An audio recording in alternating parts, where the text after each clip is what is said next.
নমস্কার, আমি মৌসুমি। আপনাদেরকে আমাদের চ্যানেল মনোরম মুহূর্তে আরও একবার স্বাগত জানাই। আশা করছি আপনারা সকলে ভালো আছেন এবং সুস্থ আছেন। আজকে আমরা দুজনে একটু সকাল সকাল বেরিয়ে পড়েছিলাম। আমার মনটা একটু আপসেটও ছিল, কারণ অনেক দিন হলো বাড়ি যাওয়া হয়নি। তো আমার মন খারাপের জন্য না একটা জায়গা আছে। আর সেই ঠিকানাটা হলো আমার হাসব্যান্ডের অফিস। তো আমরা দুজনে বেরিয়ে পড়েছিলাম। ওর অফিসে বেশ কিছুক্ষণ থাকবো। তারপর আজকে তো আমার আবার হেয়ার কাটেরও ডেট রয়েছে। এখানে কিন্তু হেয়ার কাটিংয়ের জন্য মিনিমাম ডেট পেতে পেতে অনেক সময় 1 মাসও লেগে যায়। তো আস্তে আস্তে আমরা ট্রেনে উঠে পড়েছি। আর আমার হাসব্যান্ডের অফিসে গিয়ে তার পাশে বসে থাকা, সেটা তো একটা আলাদাই অনুভূতি। তখন সব মন খারাপ সব বাড়ি পালিয়ে যায়।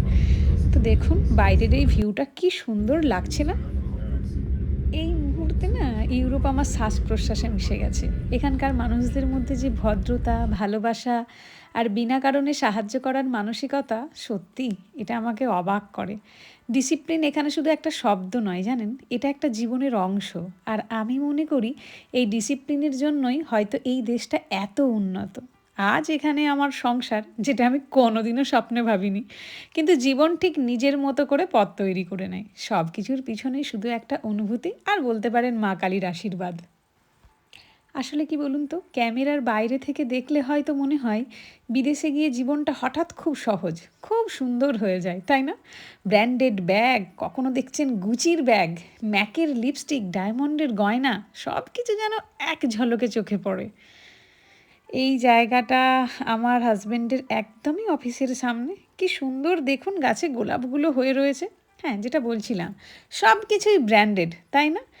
এক ঝলকেই চোখে পড়ে যায়। গ্যালেরিয়া থেকে শপিং, মানে 10,000, 20,000, 30,000, 40,000 টাকার জামা কাপড় যেন কোনো ব্যাপারই নয়। শুরুটা কিন্তু অতটা সহজ ছিল না, জানেন? ভারত থেকে উঠে এসে এক্কেবারে ইউরোপের এক কোণে সব কিছু যেন 360 ডিগ্রি আলাদা হয়ে গিয়েছিল আমার। একদম ঘুরে গিয়েছিল। প্রথম দিনটা রবিবার ছিল। এখানে রবিবার মানেই তো নিস্তব্ধতা থাকে।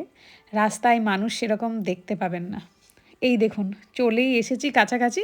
এরপর কিন্তু আমি এই জায়গার ভিডিওটা অফ করব, কারণ অফিসের ভিতরে জেনারেলি ভিডিও অ্যালাউ থাকে না। তো যে গল্পটা বলছিলাম সেটাই আবার কন্টিনিউ করি, যে রবিবার মানেই হচ্ছে এখানে নিস্তব্ধতা। রাস্তায় কোনো মানুষ নেই। ট্রেনে আমি আর অনি ছাড়া আর কেউ নেই। স্টেশন থেকে নেমে যখন চারপাশে তাকিয়ে প্রথমবার আমি দেখেছিলাম না, সত্যিই ভয় পেয়েছিলাম। রুমে ঢুকে সেই নীরবতা। চারিদিকে এমন শান্ত যে নিজের নিঃশ্বাসের শব্দও শোনা যায়। আমার ঘরের পশ্চিম দিকের জানালাটা তখন থেকেই আমার সবচেয়ে প্রিয়। প্রথম দিন ওটার সামনে দাঁড়িয়ে ওকে জড়িয়ে ধরে প্রচুর কেঁদেছিলাম, জানেন? আমি বলেছিলাম, আমি পারবো না, আমি বাড়ি ফিরতে চাই, তুমি আমার টিকিট করে দাও। সেই আমি আজ 2 বছরে পড়ে গেল জার্মানিতে। প্রথমবার এতদিন বাবা মাকে না দেখে একটা পুরো বছর কেটে গেছে। খালি তখন এসে একটা কথাই ভাবতাম, যে আমি বাড়ি ফিরতে পারবো তো কোনো দিন, বাড়ি যেতে পারবো তো কোনো দিন। এই দেখুন, চলেও এসেছি আমরা বেশ কিছু ঘন্টা থেকে। এগুলো আমার বাড়ি স্টেশনের সামনে। কি সুন্দর, ফুলগুলো থেকে না একটা মিষ্টি গন্ধ আসছে, জানেন? মনে হচ্ছে যেন প্রকৃতির সাথে মিশে যাচ্ছি। সময়ের সাথে ধীরে ধীরে সব কিছুই বদলেছে, জানেন? ইউরোপই হয়ে উঠেছে এখন আমার সবচেয়ে প্রিয় জায়গা।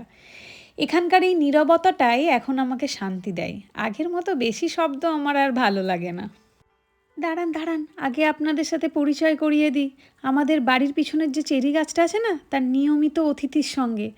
রোজ এসে মিষ্টি মিষ্টি চেরিগুলো চুপি চুপি খেয়ে যায় এই দুষ্টু কাঠবিড়ালিটা। আজ অবশেষে হাতে নাতে ধরে ফেলেছি তাকে। আর সেই মনোরম মুহূর্তটাই আমি আমার মনোরম মুহূর্তে সুন্দরভাবে বন্দি করে রাখলাম। এই জায়গাটাতেই আমার হচ্ছে সবচেয়ে প্রিয় জায়গা বলতে পারেন। এখানে আমি প্রকৃতিকে খুব সুন্দরভাবে অনুভব করতে পারি। এখানকার এই নীরবতায় এখন আমাকে সত্যিই ভীষণ শান্তি দেয়, জানেন?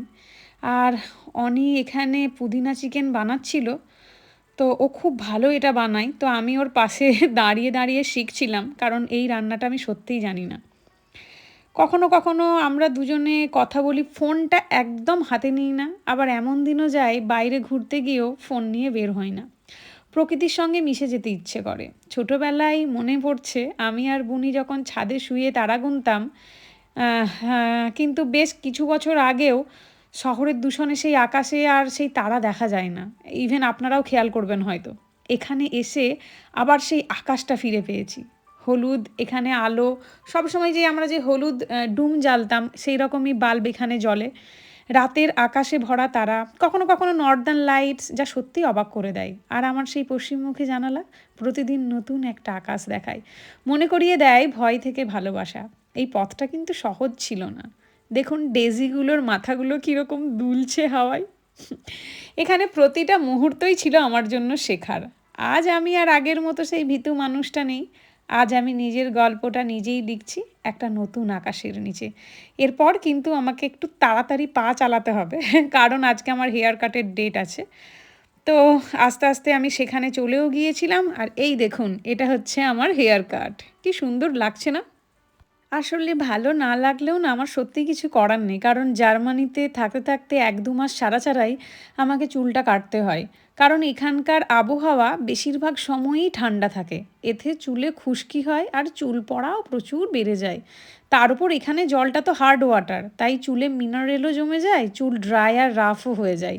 আর অনেক সময় গোড়া থেকে দুর্বল হয়ে পড়ে। কারণ চুল সব মিলিয়ে যে চুলগুলো রয়েছে সেগুলো রাখা, মেনটেন করাই কঠিন হয়ে যায়। তাই বাধ্য হয়েই চুলটা কাটতে হয় যাতে হেলদি থাকে। দেখুন বাইরে কীরকম ঝমঝমিয়ে বৃষ্টি হয়েছে, ভাগ্যিস তাড়াতাড়ি করে বাড়ি ফিরে গেছি।